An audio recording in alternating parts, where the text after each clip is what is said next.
There's something about the way Bradley Walsh said it that made people stop scrolling. Not because it was shocking in the traditional sense, no scandal, no controversy, no dramatic falling out. But because when someone who has become genuinely woven into the fabric of British television sits down and says something that quietly reframes everything you thought you understood about them, it lands differently. It lands personally. And that's exactly what happened when Bradley Walsh made his surprising new admission about the chase on Good Morning Britain. The moment didn't announce itself. That's the thing about television that keeps drawing people back. The best moments rarely do. Bradley was relaxed, warm in that way he always is, that natural ease he carries into every room. But there was something underneath the conversation that many viewers seemed to pick up on almost instinctively. A slight shift, a pause that lasted just a beat longer than expected, and then, the admission itself. Without repeating what was said word for word, what struck audiences wasn't necessarily the content alone, it was the honesty behind it. Bradley Walsh has spent years being the man who makes everyone else comfortable.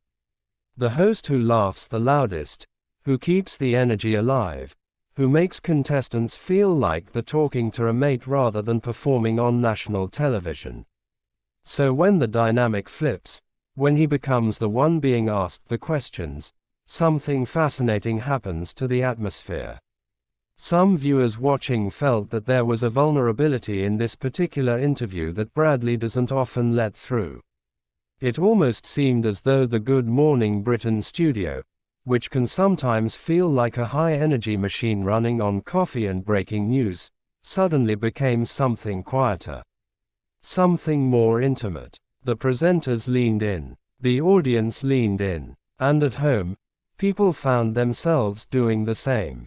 What makes The Chase so interesting as a cultural conversation is how deeply British audiences have adopted it. It isn't just a quiz show. For many people, it's part of the daily rhythm, the familiar music, the familiar faces, the comfortable ritual of it. So when Bradley opens up about his relationship with that world, viewers aren't just hearing a TV star speak. They're hearing someone speak about something that belongs, in a small but genuine way, to them too. There's a possibility that what made this moment resonate was precisely because it was unexpected. Bradley Walsh is beloved for many reasons, but profound public admissions aren't typically what people associate with him. He's the entertainer, the performer, the man who once laughed so hard he could barely finish a question. So audiences watching Good Morning Britain may have felt genuinely caught off guard. And perhaps that surprise is exactly what made it feel so real. Viewers online interpreted the exchange as something more layered than a simple celebrity interview. Some began wondering whether this admission hints at a shifting perspective on his career, on legacy, on what it means to do something for so long that it becomes part of your identity. While nothing has been confirmed about any future changes, the conversation clearly touched something that resonated beyond the studio walls. And that's the quiet power of Good Morning Britain at its best. Not the breaking news, not the political debates, but these unexpected human moments, when someone famous suddenly becomes just a person, sitting under the lights, saying something true. Bradley Walsh has given British television so much over the years.